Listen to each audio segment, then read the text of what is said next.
ታንክና መድፎ ድሮንና ጀቱ ጀነራል መሐመድ ተሰማና ፊልድ ማርሻል ብርሃኑ ጁላ ያላሸነፉንን አረጋ ከበደና ማይካቸው አያሸንፈንም ይላሉ። ላለፉት ሁለትና ከዛ በላይ ዓመታት በዱር ገደሉ በከተማ ገጠሩ በተደረገው ውጊያ ፍንክቻ ላለ የፋኖ ኃይል በፕሮፓጋንዳ ማሸነፍ አይቻልም ይላሉ። በእርግጥ ሸማቂ ኃይሎችን በፕሮፓጋንዳ ማሸነፍ አይቻልም ወይ? ባለም አቀፍ ተሞክሮ ዳሰነዋል። ሸማቂ ኃይሎች የሚፈሩት የውጊያ ስልት ጥቁር ፕሮፓጋንዳ አይደለምን? ምላሹም በዘገባው ተካቷል። አስረስ ማረ ዳምጤ ከሰሞኑ በአማራ ክልል የሚካሄደውን ህዝባዊ መድረክ ተከትሎ ተከታዩን መልእክት አስተላልፈዋል። ዝግጅት ክፍላችን ሳይቀንስ ሳይጨምር ወደ እናንተ ወደ ውድ ተመልካቾች ያደርሰዋል። ከተላላኪነቱ ቢሆን ትንሽ የድርጅታዊ ይዘት የነበረው ብአዴን ሙሉ በሙሉ ፈርሶ በብልጽግና ኦህዴድ ድርጅት ውስጥ ከሆነ ወዲህ የአማራ ብልጽግና የሚባለው ስብስብ ቴክኒካልም ቢሆን በራሱ ቁሞ ማሰብ የሚችልበት እድል የለውም። የአማራ ብልጽግና የሚባለው አጠራርም የአማራ ወኪል ያለው በማስመሰል ለአብይ አህመድ ፊሽካነት እንዲያገለግል የሚጠቀሙበት አጠራር ነው።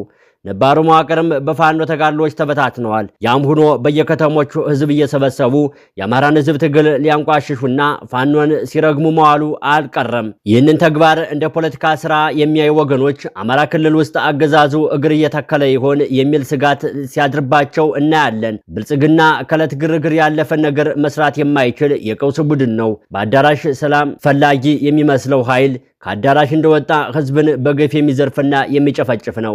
ከዚህም በፊት ብዙ ከተሞች ላይ በድሽቃና በሞርተር ብንበትንበትም ህዝብን አስገድዶ ብዙ ሰላማዊ ሰልፎችን ለማድረግ መሞከሩ አይዘነጋም።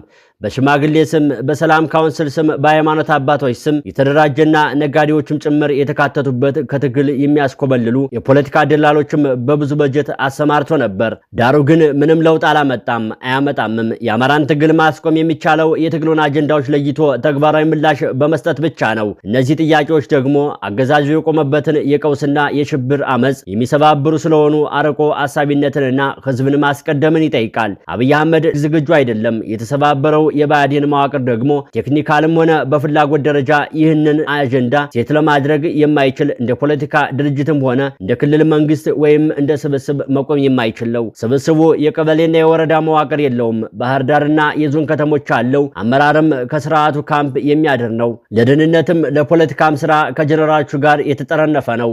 ደሞዝና ሬሽን አይቀበልም እንጂ የመከላከያው ስታፍ ነው። የታችኛውን መዋቅር ኔትወርክ ስለሌለው አየር ላይ ያለ ፊኛ ሆኗል። በዚህም ምክንያት እንደ ስብ አጀንዳ መያዝ ሆነ ፋንክሽን ማድረግ የሚችል አይደለም። ስለዚህ ከአክቲቪስትነት የዘለለ ሚና የላቸውም። ለዛም ነው አዳዲስ ገዢዎች ሳይቀሩ ከራባት አድርገው ወደ ስቱዲዮ የዘመቱት። የሆነ ሆኖ ለመጪዎቹ በርከት ያሉ ጊዜያት የአማራ ህዝብ ፖለቲካ የሚወክለው ለህዝቡ ነጻነት ህልውናና ህይወት እየከፈለ ያለው የፋኖ መዋቅር ብቻ ነው ይላሉ አስረስ ማረ ዳምጤ። ምስጢራዊ የሽምቅ ትግል አይደለም፣ በማህበራዊ ንቅናቄ የታጀበ የአማራ ህዝብ የህልውና ትግል ነው። መድፍና ታንክ ይዞ ያላሸነፈን ጀነራል መሐመድ ማይክ ይዞ አያሸንፈንም። አረጋ ከበደም ሚሊሻን ከነሙሉ ክብሩ ካድሬውን ከነ ኮተቱ ተሸክሞ ፈቀቅ ያላደረገውን ትግል እናቶችን ሰብስቦ በሚደሰኩረው ወሬ የሚለውጠው ነገር የለም። ይህንን ከላይ የተባለውን በጠቅላላ የሚሉት አስረስ ማረ ዳምጤ ናቸው።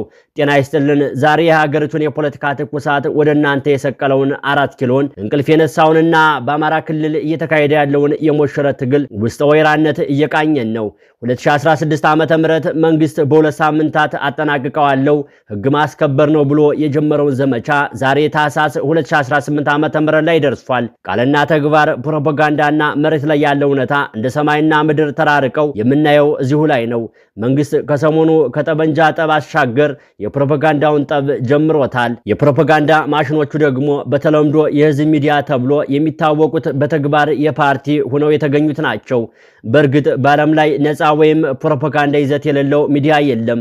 የብልጽግና ሚዲያዎች ይዘታቸው ምን ያሳየናል? የመጨረሻ ግብ ምግብ የተከመረባቸው ሆቴል ማስታወቂያዎችን የሚያማምሩ መናፈሻዎች፣ የፋሽን ቁንጅና ቤቶች፣ የአዲስ አበባ መኪኖች፣ ሰማይ ጠቀስ ፎቆች እና ብልጭልጮችን ወዘተ እያሳዩ የአማራ ክልል ህዝብ እያወያዩ ሰላም እየመጣ ነው፣ ሰላምንን እያሉ ናቸው። በቲቪ መስኮቶች የሚያሳዩት በሱፍ የተጀበኑ ሰዎችን፣ የወዙ የካድሬ ፊቶችን፣ የስፖርት ጨዋታዎችንና ቢዝነሶችን ወዘተ ሆኗል። ምስሎቹ በአማራና በትግራይ በኦሮሚያ ክልሎች ውስጥ ስርዓቱን ለመታገል ወስነው ሁሉንም ነገራቸውን ይቅርብኝ ያሉት ምቾታቸውን ሁሉ ሰውተው አማጺ ቡድኖችን ለተቀላቀሉ ወይም ሊቀላቀሉ ለሚችሉ ወጣቶች ማማላዮች ሆነው እንዲያገለግሉ የታለሙ ናቸው። በእርግጥ ይህ ለማለት ነፃና ገለልተኛ እየተባለ ከሚዘፈን የምዕራብ ዓለም ሚዲያ አውታር ካሳለፋቸው አንዳንድ ተሞክሮዎች መነሳት ግድ ነው። ነገሩ ገለልተኛ መልእክቶችን ማስተላለፍና ነፃነት በየትኛውም ዓለም መንግስት ሚዲያዎች ባህሪ ሆኖ አያውቅም። የአሜሪካ ፕሬስ ከራሻ የተሻለ፣ የእንግሊዝ ሚዲያ ከቻይና ሚዲያ፣ የኬንያ ቲቪ ከኢትዮጵያ ቲቪ የተሻለ ነፃነት አላቸው በሚል በንጽጽር ተሽሎ በመገኘት ሊነገር የሚችል ካልሆነ በስተቀር ፕሮፓጋንዳ ያላነገበ ነፃ ሚዲያ የሚባል ነገር ከነጭራሽም በምናብ ከሚታለመው ቀቢጸ ተስፋ ዓለም ውጭም ሆኑ በምንኖርበት ዓለም ላይ የትም እንደሌለ በርከት ያሉ የክሪቲካል ስተዲስ ጥናቶች ያረጋገጡት ሀቅ ነው። ማናቸውም በሚዲያ ላይ የሚቀርቡ ስርጭቶችን ፖለቲካዊ ዓላማን ካነገበ ፕሮፓጋንዲስት ይዘታቸው አንጻር መዝነን ካየናቸው ልብ ብለን ያላየናቸው ጥቃቅን ነገሮች ሁሉ ፕሮፓጋንዳ እንደነበሩ እና እንደሆኑ ግልጽ ይሆኑልናል። ከሶሻሊስት ካምፖች መፈራረስ በኋላ የቀዝቃዛውን ጦርነት ያሸነፈው ግዙፉ የሚሳኤል አፈሙዝ ሳይሆን የሆሊውድ የፊልም ኢንዱስትሪ ነው እየተባለ የተቀለደውም ለዚሁ ነበር። በየትኛውም ፊልም ውስጥ እንድትመለከተው የምትደረገው የሆኑ እገሌና እገሌት እየተባሉ ባለታሪኮችን የተዋቡ ፊደልም ይልቁንም አንዳንዶች ፕሮፓጋንዳዊ መልእክት ያላቸው ናቸው። ዛሬ የአማራ ክልል መንግስት በታች በወረዳ ከተሞች እየወረደ ህዝቡን ሲያወያይ ይስተዋላል። የህዝቡ ጥያቄ አንድ ነው፣ አትግደሉኝ፣ ያለበለዚያ ህይወቴን ለማቆየት እዋጋችኋለሁ። እስኪ ወደ መሬት እንውረድ። ዛሬ በአማራ ክልል ያለው ሁኔታ ምን ይመስላል ብለን ስንጠይቅ መልሱ የሚያመላክተን አንድ እውነታ ነው።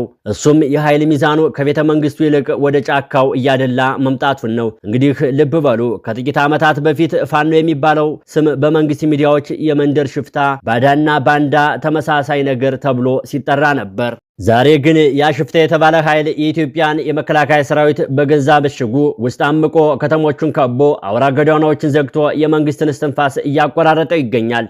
ይህ ለምን ሆነ?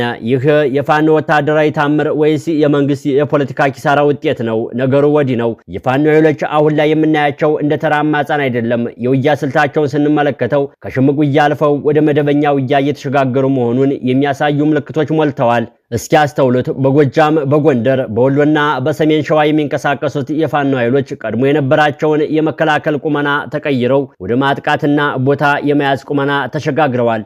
መንግስት በከተሞች ውስጥ ካምፕ ሰርቶ ከመቀመጥ ውጭ በገጠሩ የኢትዮጵያ ክፍል የነበረውን አቅም ሙሉ በሙሉ አጥቶ ቢባልም ማጋነን አይሆንም። ይህ ደግሞ ሎጂስቲክስ፣ ስንቅና ትጥቅ አቅርቦት የመንግስትን እጅ ጠምዞ የያዘ ትልቅ ወታደራዊ ኪሳራ ነው። ታዲያ መንግስት ዝም ብሎ እያየነውን? በፍጹም አይደለም። እዚህ ላይ ነው እንግዲህ የመንግስትን የመጨረሻ ካርድ የምንመለከተው። እግረኛ ጦሩ በህዝብ ማዕበልና በፋኖ ተመቶ ሲሸሽ 4 ኪሎ ያሉት ሹመኛ አማራጭ ያደረጉት ሰማያቸውን ነው። አዎ የድሮን ጦርነት ወዳጅ። ይህ የድሮን ውጊያ ወታደራዊ ኢላማን ከመምታት አልፎ የህዝብን ስለልቦና የመስበር የሽብር ስትራቴጂ ሆኖ እያገለገለ ነው። በወልዲያ በባህር ዳር ዙሪያና በገጠር ቀበሌዎች የሚዘንቡ የድሮን እሩምታ ፋኖን አዳከመው ወይስ አጠናከረ የሚለው ጥያቄ መልሱ ግልጽ ነው። በመንግስት ድሮን ጥቃት ንጹሃን በሞቱ ቁጥር ህዝቡ ወደ መንግስት ከመጠጋት ይልቅ ለፋኖ ኃይሎች ልጆቹን መርቆ እየሰጠ ነው። መንግስት በሰማይ የሚያሸንፍ ቢመስለውም በምድር ላይ ግን የህዝቡን ልብ ለዘላለም እያጣው መጥቷል። ጉዳዩን ይበልጥ ውስብስብ የሚያደርገው ደግሞ የፖለቲካ ገጽታ ነው። ቀደም ሲል አደረጃጀት የለውም መሪ የለውም እየተባለ ይተች የነበረው ፋኖ ዛሬ በዝምታና በስራ የፖለቲካና የወታደራዊ መዋቅሩን እያጠናከረው መጥቷል። የአማራ ፋኖች በተለያዩ ቀጠናዎች ቢሆኑም በኦፕሬሽን ደረጃ የሚፈጥሩት ቅንጅት የመከላከያ ሰራዊቱን ከፋፍለህ ምታ እያደረገው ነው።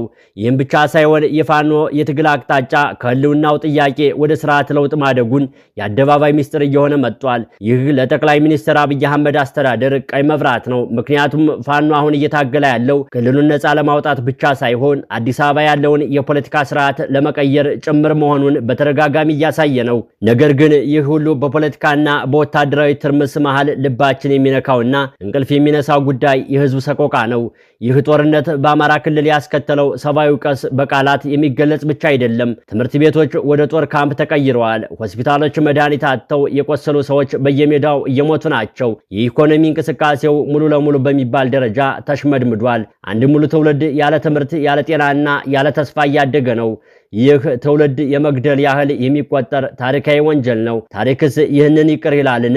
መንግስትስ አገር እያለማ ነውን? የገንዛ ህዝቡን በረሃብና በድሮን እየቀጣ እንዴት መቀጠል ይቻላል የሚለው ጥያቄ ማንኛውም ጤነኛ ሰው የሚያነሳው ነው። ወደ ማጠቃለያው የመጣን እንደሆነ አንድ የምንገነዘበው ሀቅ ቢኖር የዚህ የጦርነት ፍጻሜ በጠመንጃ አፈሙዝ የሚወሰን አለመሆኑን ነው።